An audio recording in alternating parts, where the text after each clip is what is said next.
Good morning, everyone. My name's Ellen Hannock, and I'm the director of the PPIC Water Policy Center. And I want to welcome all of you and thank you for tuning into our program today on farming in a state of extremes. As you all know, we're in the midst of another severe drought coming really soon on the heels of the record drought we experienced several years ago. And while drought affects all parts of California, California's farming regions are on the front lines. They depend on irrigation to produce the bounty of crops that we produce in California, and not having that water has impacts that are really far-reaching across the rural regions of the state, as well as for us more generally in California. So over the next hour, we're going to be looking at how the drought is affecting California's agricultural sector and rural communities and ways to build resilience to our changing climate. We're going to start with a presentation by my colleague Alvar Escriva-Bou, who is going to talk about the findings of a new PPIC policy brief, Drought and California's Agriculture, which was released last week. This brief features work done in collaboration with our colleagues at UC Merced, and it looks at, in a kind of fine-tuned way, at the impacts from last year's drought and at the policy and management approaches that can help build resilience going forward. Alvar's presentation will be followed by a terrific expert panel discussion moderated by my colleague, Caitlin Peterson. So we would like to acknowledge the funders for their support of this research on today's event, and that includes the California Department of Food and Agriculture, the National Oceanic and Atmospheric Administration's National Integrated Drought Information System, NOAA-NIDIS, affectionately known by folks who track that, their great work closely, and also the SD Bechtel Jr. Foundation. Both the policy brief that Alvar is going to give highlights from and his slides are available on our website at ppic.org. And just before I wrap up, I have a few final housekeeping items for today's event. First, as a reminder, PPIC is a public charity and does not take or support positions on any ballot measure or legislation, nor does it support, endorse, or oppose any political parties or candidates for public office. And finally, and importantly, we have set aside some time at the end of this program for audience Q&A, and we really value that so much. So we hope you'll be sending questions for our speakers. To do that, please send an email to the address on the screen, ppiceventquestions@gmail.com. We'll appreciate if you can include your name and organization along with your question, as that helps us to acknowledge you.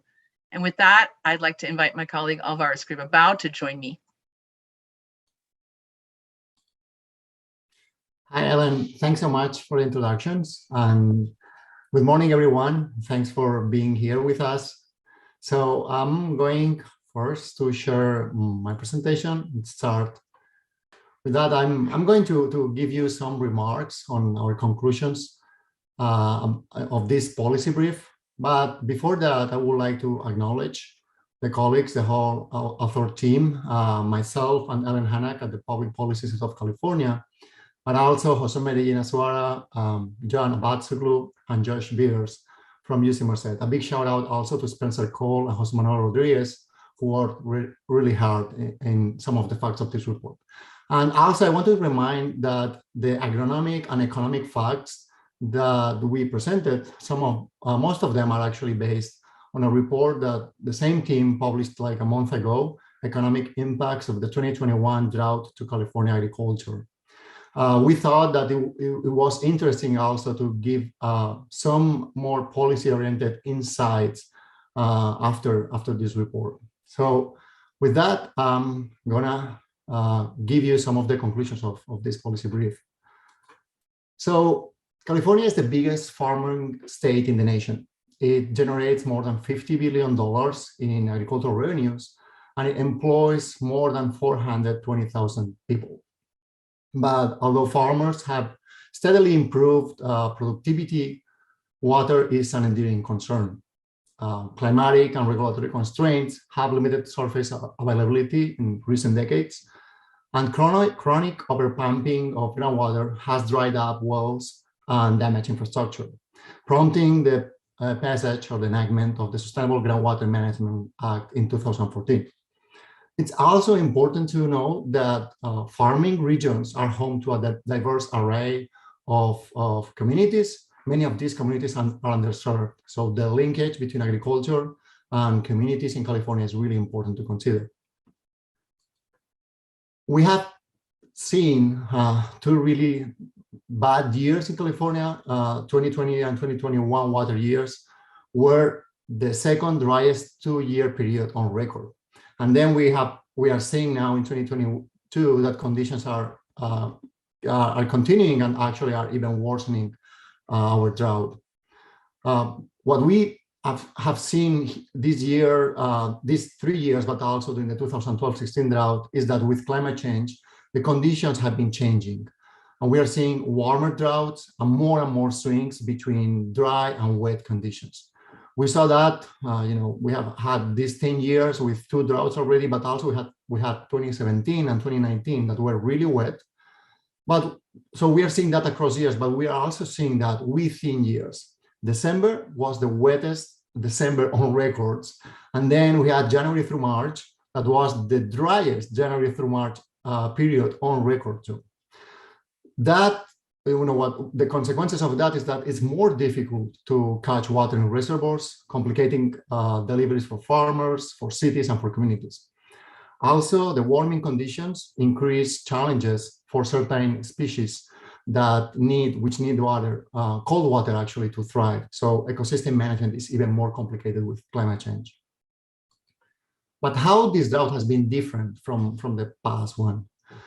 These maps compare precipitation deficits between the 2012-16 drought and the ongoing drought within the same time frame. So we compared a little bit more than 2.5 years in the beginning of the past drought and in this ongoing drought. And this comprises 3 wet seasons in California.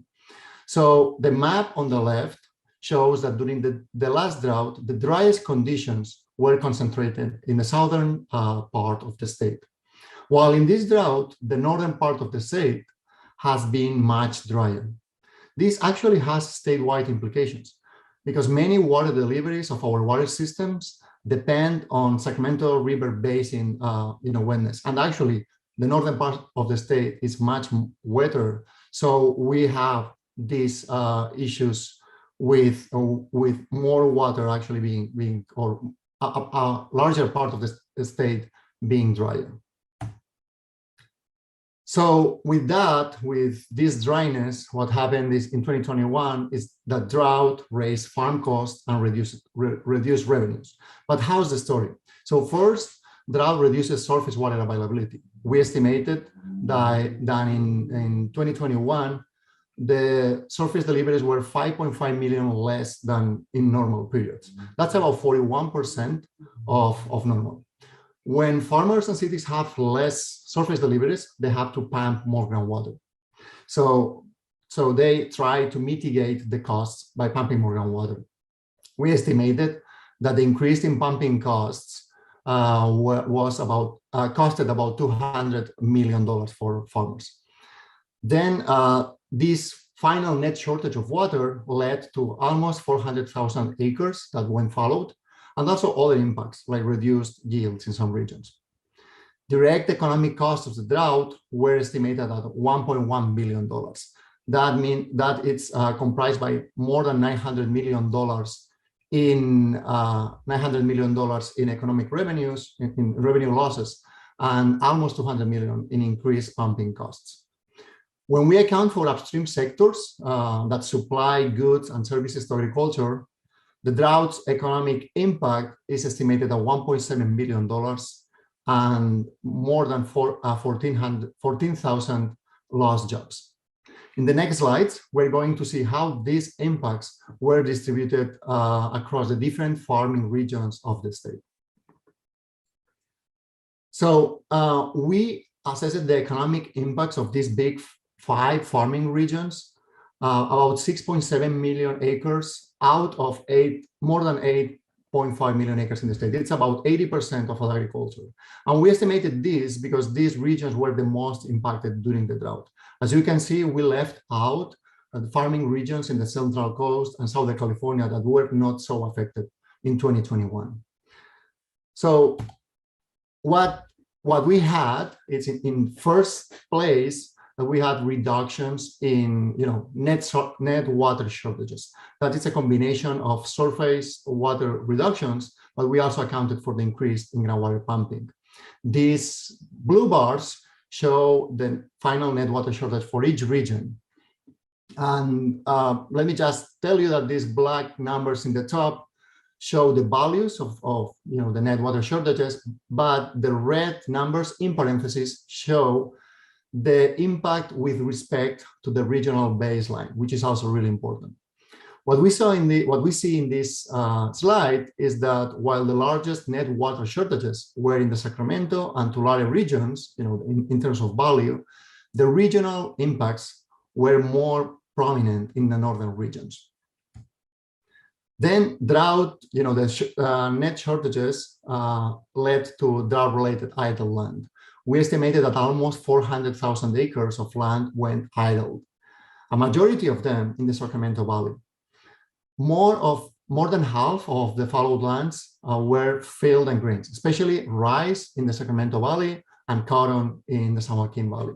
But there was also significant fallowing of alfalfa and pasture. Almost 100,000 acres of alfalfa and pasture went idled. Even vines and orchards were pulled out, but many of them, or some of them, were kind of as a drought strategy, were near the end of their lifespan.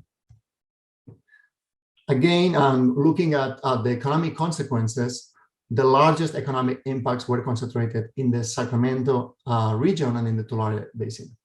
But when we looked at the impacts as a share of the regional economy, the most significant impacts were in the north. We estimate a 24% drop in crop revenues in the Russian River Basin, a 14% drop in the northern basins, and an 11% reduction in revenues in the Sacramento River Basin. By contrast, in the San Joaquin and Tulare Basin, the impacts only represented 1% and 2% respectively with the regional revenue. SGMA started to being implemented in 2020, just as the drought began. So that raised a lot of challenges and concerns. In 2021, we saw a rise in some of the problems that SGMA was trying to address. We had nearly 1,000 wells that went dry during 2021, and also subsidence increased, causing problems in major infrastructure, although the subsidence rates were less than in the past drought. SGMA plans must address the undesirable results of pumping. And although we have seen a lot of progress in SGMA implementation, many plans still have ways to go to address these issues. And how 2022 looks. 2022 is going to be much harder. It's going to be a really, really tough year for agriculture and for the environment, the small communities, and cities in California.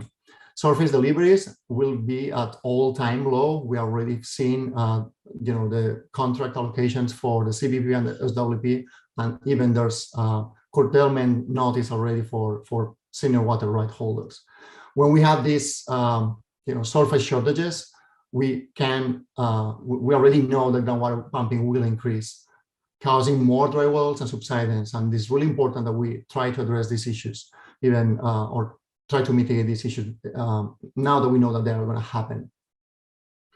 We are going to see increased following and economic impacts. And while the impacts were most concentrated in the north during 2021, in 2022, we're going to see the impacts are going to be felt statewide. We're going to see much more impacts in the San Joaquin Valley and Tulare Basin, but also in the Central Coast and in farming regions in Southern California. Ecosystems will also be hit hard. There's a lot of issues, the low deliveries of surface water, but also the difficulties to have cold water pool in reservoirs are going to harm ecosystems. And finally, while in 2021, we didn't see many restrictions in urban water use, only in some agencies in North Coast and in the South Bay, this is likely to change this will likely to change in 2022, and we're going to see more urban impacts and restrictions. So what can we do? There's a lot of things that we can do to adapt our agriculture and our communities for this new climate reality and for the drought that we are seeing now, on local, state, and federal actions could help. The first thing is that we must address the undesirable impacts of increased pumping. We need to avoid people running out of water, and we need also to control subsidence near infrastructure. Farming regions need to reduce demand for water use, and this is essential to increase resilience. We need to accelerate the pace of demand management. We do that by defining how much water farmers can pump and by improving flexibility with water trading. Then, if farmers need to follow, we need to provide alternative means of income with land repurposing. This could be by solar farms, by incentivizing habitat restoration, or even by using water-limited cropping. So we know also that given the changing climate conditions and with wetter wets and drier dries, we are still going to see wet years and really wet years. So we need to capture all possible water during these wet years by increasing recharge and also by improving storage and conveyance. These actions will be key. With that, I'm done with my presentation. Again, thank you so much for your attention. And a reminder to send your questions for our panelists at ppiceventquestions@gmail.com. Thank you so much. I'm going to introduce now my colleague, Caitlin Peterson, who will be moderating the discussion. So Caitlin, your turn now. Wonderful. Thank you, Alvar, and thank you for that presentation. That really gives us a lot of fodder to get us going here. So my name is Caitlin Peterson. I'm the Associate Director at the PPIC Water Policy Center. And to comment on some of the things that you just heard, we have a chance to hear from some folks that are managing and dealing with the repercussions of this drought daily on the ground, both from the San Joaquin Valley and Sacramento Valley. So without further ado, I'd like to introduce today's first panelist. So I'd first like to bring up to the screen Maria Herrera. Maria is the Central California Regional Director of External Affairs for the Office of Governor Newsom. And prior to that, she did a lot of work as a community development manager at Self-Help Enterprises and other community organizations. Thanks for being here today, Maria. And I'd just like to note that I'm just going to introduce these folks very briefly, but they have more detailed bios posted on our website. So next we have Eric Limas. Eric comes from a farming background himself, and he's now the general manager of the Lower Tule River and Pixley irrigation districts. And as part of that role, he's now also wearing the hat of managing the Lower Tule River and Pixley groundwater sustainability agencies, or GSAs. So he's managing both surface and groundwater at this stage. Thanks for being here, Eric. And finally, Nicole Montna Van Vleck. Nicole is president and CEO of Montna Farms in Yuba City. She serves on the boards of the California Rice Industry Association and the California Rice Commission.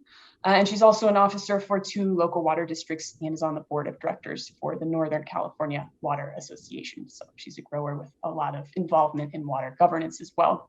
And she also does a lot of work on her farm with managing rice fields as habitat for migratory birds. So we're very excited to have you here today, Nicole. So the first thing I want to do is just acknowledge the obvious. As Alvar was mentioning in his presentation, we're heading into this growing season with the knowledge that it's going to be a very challenging year when we're going to feel the impacts at every level.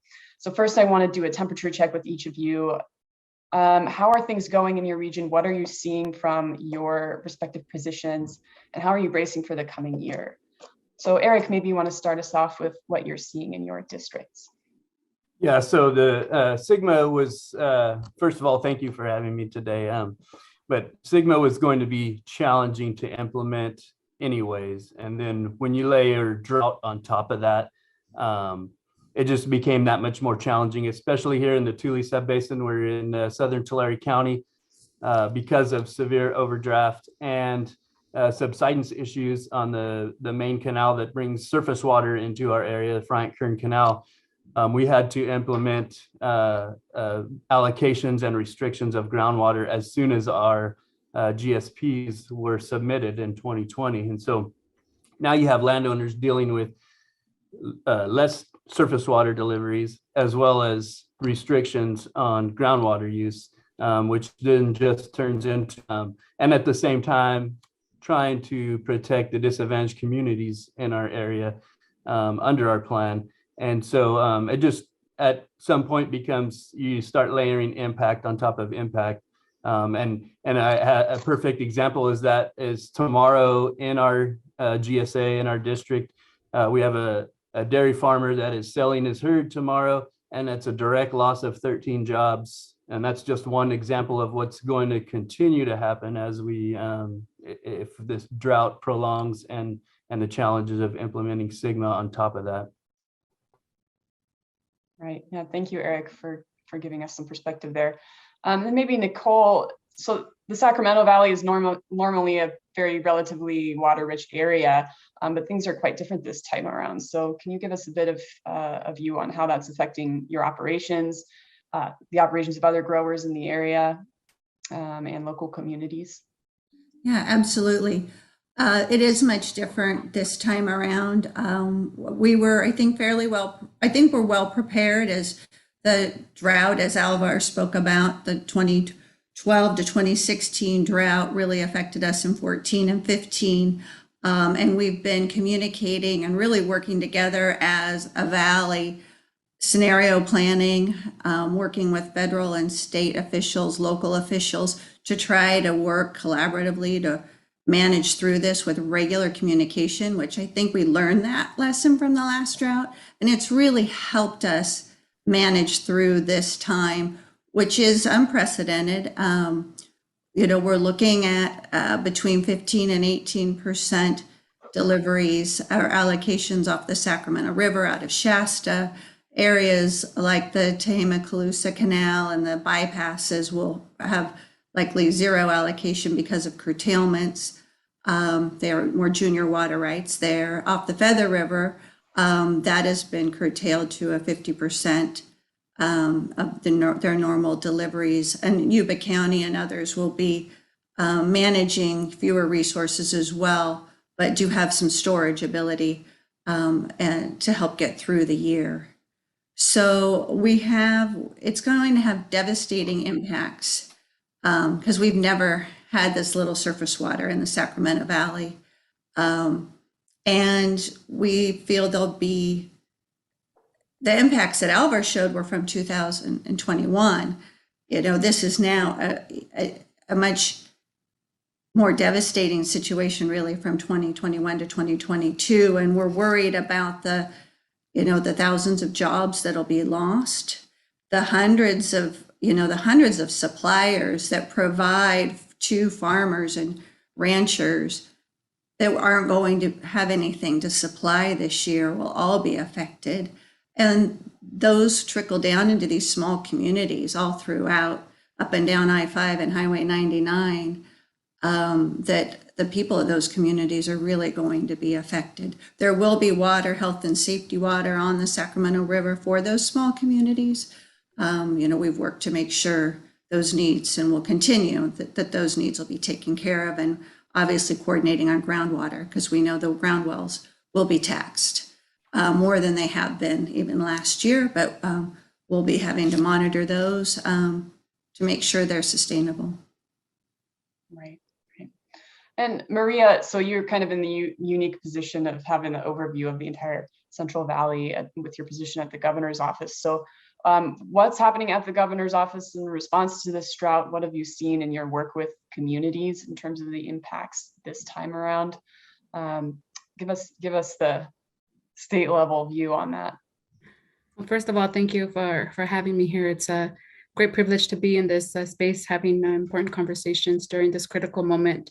And I'll start off by just elaborating a little bit more on what's happening here in the San Joaquin Valley. As was previously mentioned, and as was the case during the last previous drought, communities here in the San Joaquin Valley continue to be disproportionately impacted by dry conditions and lack of water. And this drought is really taking a toll on communities that were already and are already challenged to provide safe and reliable drinking water. This is especially true for individuals relying on private shallow residential wells and communities with single sources of water and or contaminated wells. In the San Joaquin Valley alone, there are nearly 1,000 families currently relying on emergency sources of water, such as household storage tanks for hauled water and bottled water to meet basic sanitation and drinking water needs. And I want to emphasize the basic needs. We know that in this area, temperatures get really high, and folks also rely on swamp coolers, and that also requires water. And these impacts are in addition to the nearly 12 small water systems in the San Joaquin Valley area that are also challenged by drought conditions and struggling to provide adequate sources of water to low-income communities. As was noted, California's world-class agriculture industry is also being challenged from these extreme weather conditions, and the state is both focused on providing assistance to communities, but also to farmers and ranchers to continue to adapt and conserve increasingly scarce water resources. Given current conditions and trends being seen by service providers assisting those hardest hit communities, impacts are expected to be much more significant than was the case during the last drought. And again, I want to emphasize that we will see these impacts more severe on very vulnerable communities. And at the state level, and again, these impacts are not just happening in the San Joaquin Valley, we're seeing these impacts across the state, every region being impacted. And from the governor's office, we are committed to both building a climate resilient water system and also investing in making sure that our communities, the economy, and the environment, we have the resources to support all of those water users during this extreme drought. Thanks, Maria. And if I could just stick with you for a second to get a little more input on some of these undesirable effects that you're seeing, would you say that there's any aspect in terms of these community level impacts and dry wells in particular that has improved based on the lessons we've learned from the last drought, or what is different this time around compared to the last drought? So as was previously mentioned, the last drought, which actually didn't happen quite too long ago, had very negative and adverse impacts on these same communities. For example, the San Joaquin Valley was ground zero in terms of those drought impacts. At the peak of the drought, I recall that there was over 1,700 dry wells in Tulare County alone, just one single county. And what happened during that time is that given those severe impacts, it triggered unprecedented state response to provide relief for the first time ever to individuals served on private residential wells and water systems, very small water systems serving less than 15 connections. So certainly having gone through that in the past, we are now, of course, better prepared to be able to respond quickly to those immediate needs. Additionally, there was strong coordination that took place last drought, and between state agencies and USDA rural development to provide funding to construct water systems and help communities connect to neighboring water systems. But the thing to note is that even in 2017, when California was recovering from that last drought, areas like the San Joaquin Valley continued to experience lingering drought impacts. So in reality, for many families here in this region and service providers like Self-Help Enterprises, the drought really never ended. We had to continue these programs to help these families. And currently, as stated earlier, we continue to see these impacts here and across the state. And we have used lessons learned from the previous drought to, again, establish the proper coordination and structures and funding mechanisms to help communities weather through this drought. Mm-hmm. Okay, thank you. Nicole, moving to the Sac Valley again, Alvar mentioned that the majority of the cropland that was fallowed in this current drought was located in the Sacramento Valley, kind of in contrast to previous droughts. Historically, the Sac Valley has played the role of partner in supplying water to other places in the valley during the drought. So how is this drought playing out in terms of continuing some of those transfer programs, and also for the closely linked issue of habitat and rice fields? Yeah, absolutely. We have, as North State, been able to help during dry year program with the dry year transfer program to help relieve in other drought times. Even last year some. This year it'll be a lot more difficult as there just aren't the allocations to begin with to be able to add on some of those additional transfers. So they will definitely be reduced. And we're very concerned, on the farm. I think most of the farmers are covered by crop insurance. So that is fortunate. I think hopefully a majority of those. But the impacts that we talked about to the communities and our third parties, our dryers, our storage facilities, our mills, there isn't any type of protection there, nor is there for the habitat. And we at Montna Farms, we say we grow two crops. We grow rice and we grow birds. And now we're growing some fish as well with some of our salmon habitat projects. But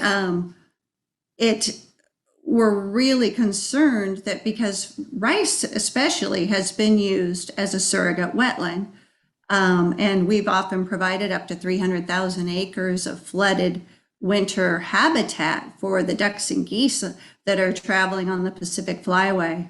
6-7 million ducks and geese normally use this area, the Sacramento Valley, as their resting stop to refuel. The rice grounds provide about 60% of the energy value for these ducks and geese in the winter months. And that's a great risk now because of the much fewer acres that'll be provided for.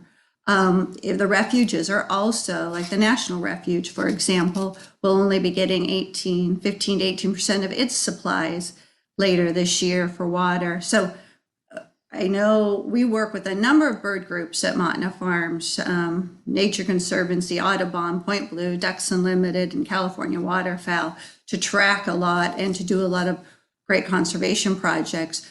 They're very concerned about the lack of habitat because you could get botulism or other avian diseases because the birds will be consolidated into fewer areas.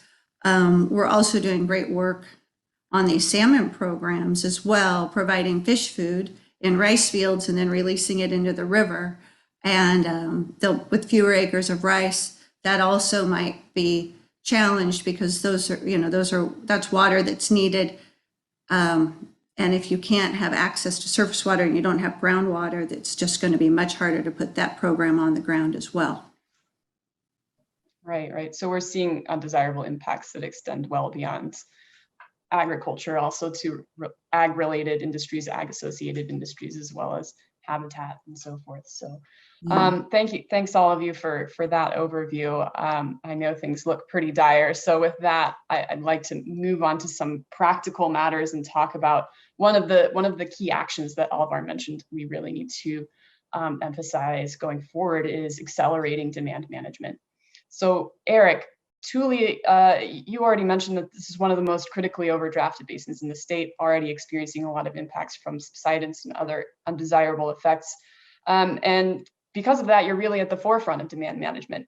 Growers in your basin are already operating within demand limits. And Alvar talked about how pumping has gone up last year to cover shortages overall. In your basin, however, pumping was significantly less than in the last drought. So tell us, from your role as GSA manager, what approach has the GSA in your basin been taking on allocations, trading, any other programs to manage demand? What's gone well? What are the sticking points? Yeah, so what we do is our allocation system is basically has three parts to it. They have a sustainable yield, as we call it, which is basically the naturally occurring groundwater. They have allocations for water that the district has been able to, in wet years, bring in and recharge. So they get allocated their share of that. And then the third piece, so those two together is basically our goal for sustainability at 2040. That's really the two pieces of water that'll remain when we're fully implemented at 2040. On top of those two allocations, we have what we call transitional water. So, we didn't become overdrafted and develop all of this land overnight, and we're not going to be able to reach sustainability overnight either. And so the transitional water is really a slight amount of continued overdraft that is going to decrease over time until we get to 2040, and that block of water will no longer be available. And that water comes with fees associated with it. So the landowners, when they dip into that transitional water bucket, they're paying fees to go along with that. That money will then be put back into the SGMA program to implement projects or purchase recharge water or do other mitigating type activities as we work towards sustainability in 2040. We have started developing, and it's implemented for the first time this year, is a fallowing program where guys can sign up, fallow some of their land, and then and there's land management issues with that because of air quality and things like that. So we're working through some issues related to that. And then we also have implemented I wouldn't say it's a full-blown like water market, but they are allowed to trade credits, sell credits within the GSA and within the sub-basin with certain limitations. Mm-hmm. Okay, and on this topic of managing demand and the different programs you're trying to implement, there's been a lot of noise on the radio waves lately about a recent executive order from the governor's office. And this basically revolves around new requirements that counties need to get GSA approval for new wells. So I was wondering if Maria, you could give us a little insight. This is kind of something new that we're seeing from the state in terms of approaches for managing demand. So I wonder if you could give us a little insight about what the thinking behind the executive order was. Sure, happy to. And I guess I will preface my remarks by just again acknowledging that one of the biggest difference between the last drought and this drought is the passage, of course, of the Sustainable Groundwater Management Act. And so, given sort of where we are in terms of implementation of the law, we now have several groundwater sustainability agencies across California tasked with managing groundwater to reach sustainability. So with that in mind, and also with what we saw during the last drought and what we're seeing now in terms of community impacts, dry wells, subsidence, on March 28th, the governor took several actions via the executive order to do a number of things, including calling upon local water suppliers to move to level 2 in their water shortage contingency plans, and also directed the board to consider a ban on watering of decorative grass at businesses and institutions. Embedded in that executive order, there was also new well permitting requirements for local agencies, and really the intent there was to ensure that proposed wells do not exacerbate the number of dry wells and subsidence already occurring in these impacted areas. Again, the intent was of this provision was to require coordination, especially in areas where that was not occurring, and really to reaffirm the need to manage water at the local level. We understand that and recognize that local water managers and jurisdictions are the best equipped to do so. They will know whether the proposed well is going to exacerbate local conditions or not. And again, this is meant to require that coordination and that decision-making at the local level, of course, with technical assistance, data, and support from Department of Water Resources.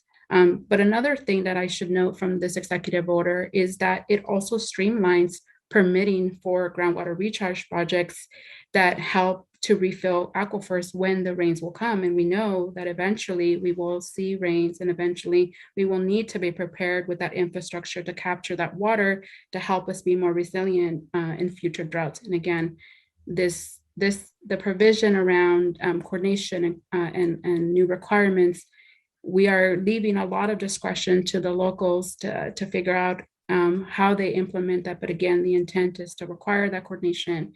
The intent is to ensure that we are mindful of current impacts and doing all that we can to prevent the exacerbation of those impacts. Okay, Eric, I want to give you a chance to comment on that, but first, just a quick reminder, we have about 5 minutes until we begin our audience Q&A. So if you have questions for Alvar or our panelists, please submit them by email to ppiceventquestions@gmail.com. And we would appreciate you including your name and organization so that we can acknowledge you. So yeah, back to our discussion on the executive order. Eric, do you have any comments on that from the GSA perspective in terms of what that means for you? So yeah, we are working with Tulare County right now to develop a process on how that coordination will work and how we can get well permits approved, things like that. I think it could have been rolled out a little better and the communication a little better. It caught most of us off guard. And so now, you know, at least the county, they have stopped issuing well permits while we figure out this process. And had we been able to do that ahead of time, would have been a little easier. But I think the intent is good. I think Maria's right, the GSAs and the water managers are the ones that are most equipped and have the best data to be able to determine whether wells will impact others or not, or have undesirable results. So the intent is good and we're working through the process, and I'm confident we'll get there and figure it out. Okay, great. That's really good to hear. So we just have a couple minutes before we start our Q&A, and I want to touch on the question of storage. So we know that as things stand right now, we can kind of triage, but we can't make new water. And one of the keys for building our resilience for future droughts is going to make sure that we have adequate storage that we can rely on when things get bad. So I'll toss it to Nicole first. I know there's a lot of recharge excitement up in the Sacramento Valley in general. Have you seen much of this type of activity through your involvement with local water boards and your local farming network? What's the view? Yeah, I think recharge is still something being looked at throughout the valley. And I know the city of Yuba City just received a grant to do a project there that they're very excited about. And I think as we're talking about storage, and Alvar mentioned it as well, we need to be able to capture those high flows like we had this last December, which were huge. Had we had Sites Reservoir, for example, which has been talked about for decades, and we're finally getting to a point where I think we'll actually see it built, which is exciting. But we could have captured those high flows, and it's a nice, it's a way to do it off the Sacramento. You're off the main river, and it just has a lot of environmental. It's environmentally really well done for an off-stream storage facility like Sites, and we need to see that completed. It would really help for our overall resiliency that we need it for all of California. Yeah, and Eric, what are your thoughts on that, on the importance of storage, conveyance infrastructure, and being able to capture those excess flows in really wet periods? Yeah, it's going to be absolutely necessary to avoid with Sigma and drought and the extremes that we're seeing in weather patterns.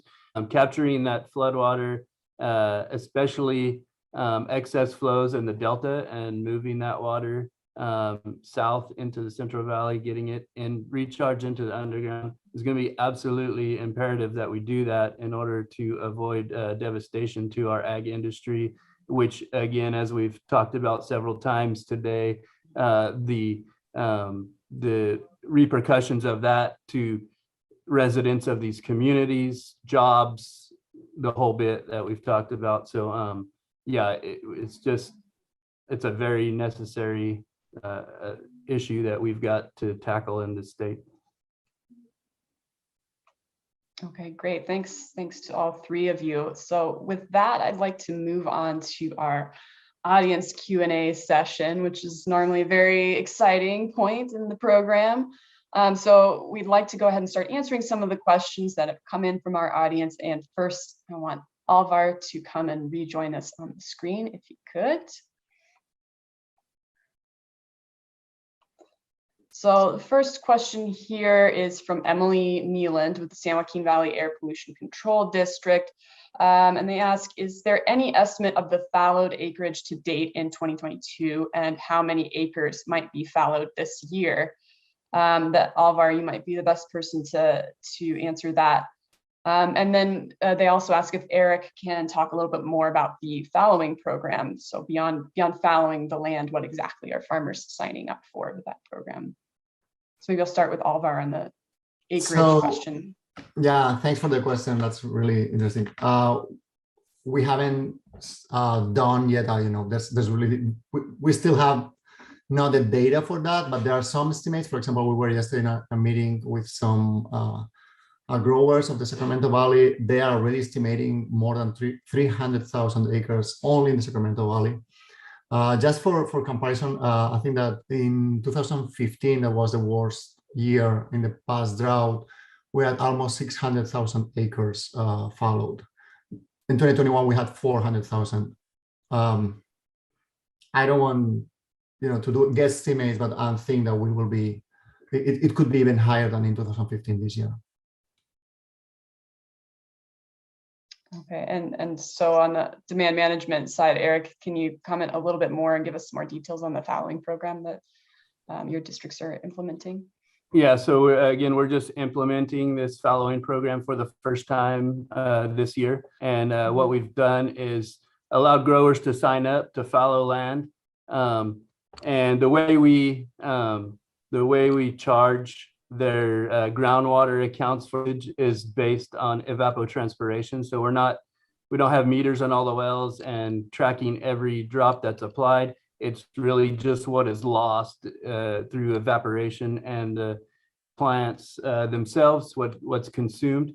And so what we're doing under the fallowing program, if they sign up to fallow a certain block of land, we will not charge any evapotranspiration to that property as long as they manage it in a way that that doesn't cause any other issues. And so you can leave it bare and disc it. That's not the best for air quality. So we also allow them to plant non-harvested cover crops in order for soil health and air quality concerns and things like that. So we're working with the growers to develop a program that doesn't solve one issue and create others.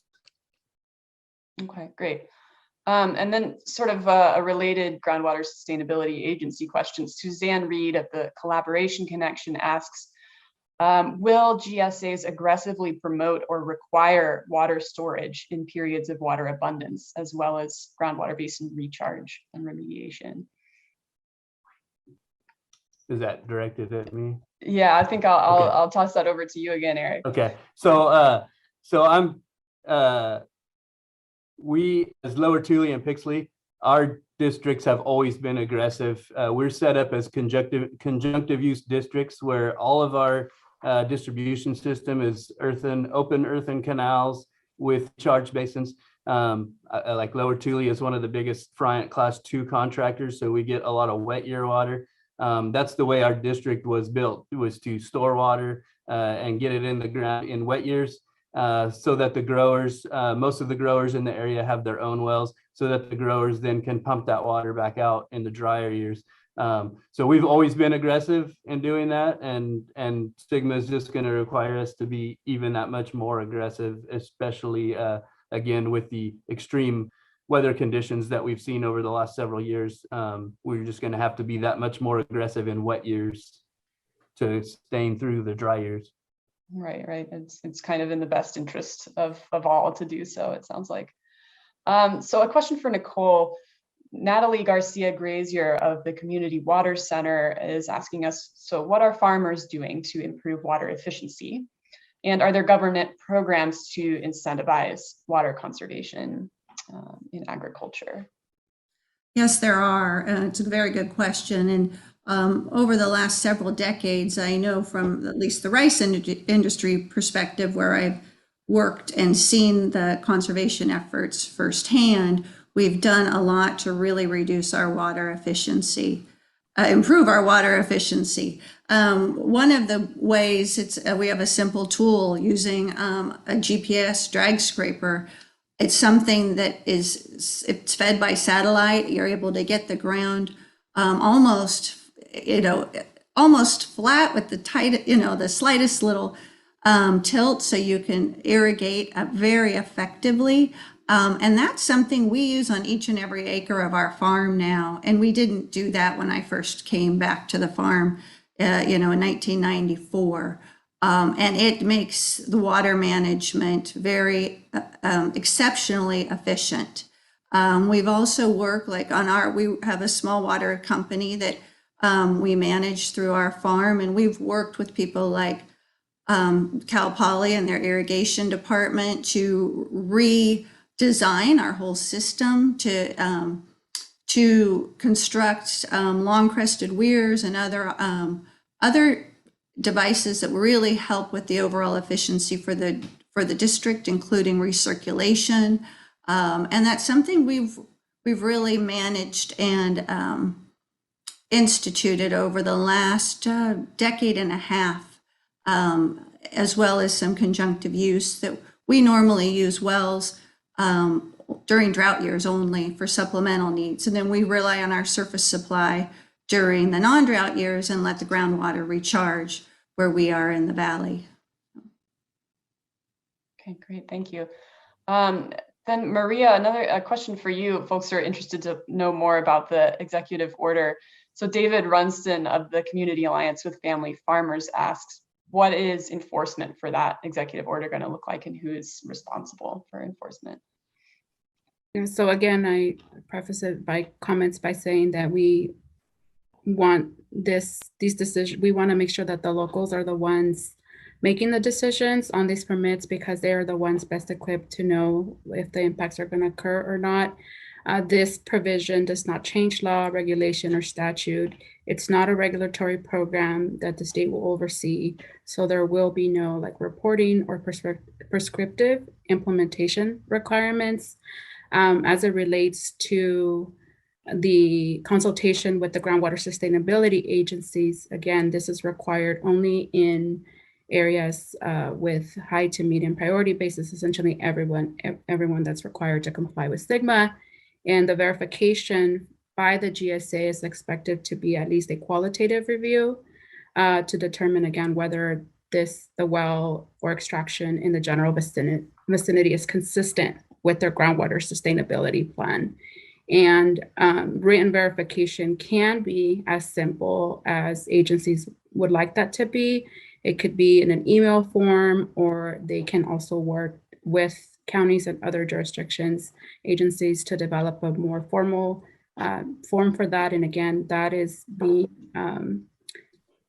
locals get to decide that with, of course, consultation from county council and their legal counsel at the local level. But I will say that and reemphasize that the Department of Water Resources is available to provide support, is available to meet with folks regionally. And we also have quite a bit of data available at the DWR website that provides information around subsidence rates, dry wells, et cetera. Okay, thank you, Maria. Next, we just have a couple minutes left, so I want to get to a question from Peter Queck, a hydrologist with Monterey County. Peter asks, is there any discussion of setting up a graduated water cost structure that accounts for impacts of water use to communities, habitat, and other stakeholders? Perhaps Eric, you would be the best one to answer that. Do you have any thoughts on that? Yeah, we not necessarily a graduated costing structure, but we have, like I said, that transitional water that's basically transitioning from where we were prior to 2020 to where we need to be in 2040, all comes with fees. So when they dip into that transitional water, they pay fees associated with that. And that's exactly what those monies are used for, is programs for mitigation and water supply development, future water supply development. Okay, thanks.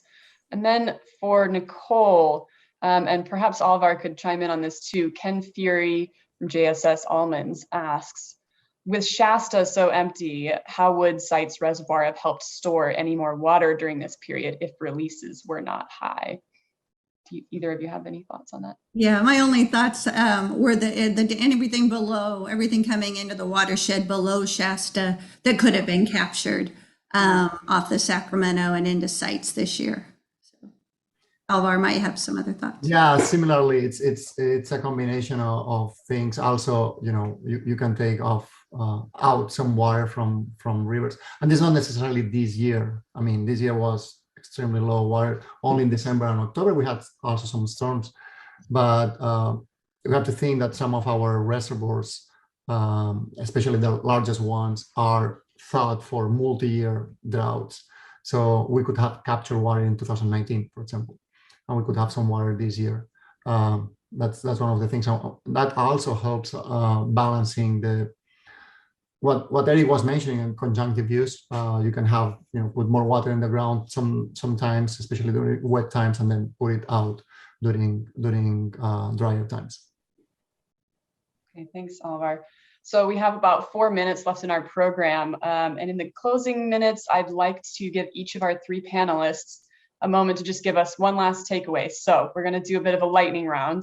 And each of you, I'd like you to take 1 minute to tell me your number 1 top priority action that needs to be taken to get us through this drought and/or to help us build resilience for agriculture and rural communities. And who should be responsible for taking that action. So I'll start with Maria. Thank you. So for me, I just want to emphasize that now more than ever, it's really important that as Californians, we work together to save our water. Conservation is the easiest and more cost-effective way and action that we can take now. And any water we save today will help us in the coming years, especially as dry conditions continue. And again, droughts are becoming more of the norm in California. So we really need to work together to change the way that we use water. And so for me, I would like to see all of us get more informed on how we can take actions today to lessen our use and ultimately work together to protect the water supply and ensure that we have a sustainable supply of that water for future generations. Okay, great. And Eric, what's top of your wish list? Top of my wish list is change in Delta operations. As we have these extreme year types, obviously in a year like this, most Delta flows are going to meet outflow requirements, fishery requirements. But that means in the wet years, we need to have the flexibility and the infrastructure in place to capture excess flows. And that's just not in recent years, not the way the Delta has been operated. We've been under restrictions even in wet years and lose opportunities to get water in the ground. And that's really what we need to change in this state. I think the governor's office need to take the lead on that and work with the Central Valley Project on the federal side and make some changes there if ag is important to the state and we don't want to lose what we have. It's impede that. Okay, great. Thanks, Eric. And last word to Nicole. Yeah, so I think for the immediate, trying to help those with third party impacts that are going to be so devastated by this drought. And I would challenge really the state to try to help with that. But from a long-term resiliency standpoint, I agree with Maria. We need to change the way we use water, and Eric on how do we coordinate our water deliveries so that people, fish, farms, and our environment all have the water that they need. And so I really would push for our both federal and state regulators and opinion makers to challenge them to look for a new way forward. And it's something we've been talking a lot about. And we have a holistic water management program that we're putting together in the North State, and it's floodplain forward and trying to reinvigorate those floodplains that we used to have here in the Sacramento Valley and have which is now a managed system, have it operate a little bit more like it did originally. That'll help restore the salmon runs in the Sacramento Valley. And we have through, a plan through river connection and enhanced fish corridors and fish food. We have a really involved plan that this would be a landscape scale opportunity. And I really know it's a different way of thinking, but I think it can get us there, help save the salmon. And really, that's one of the things we need to help save California's water situation. So that would be my big ask. Great, thank you. Well, we've reached the end of our time today, so enormous thank you to our panelists. Thank you to Ellen Hannock and to Alvar Escriva-Bou for the presentation, our funders, and to our lovely audience for tuning in today. I hope this session was informative. And if you pre-registered for today's event later today, you will receive a survey. So we would appreciate it if you could take a couple of minutes to respond, let us know how we did or how we could do better. Thank you again. Please be safe and have a good afternoon.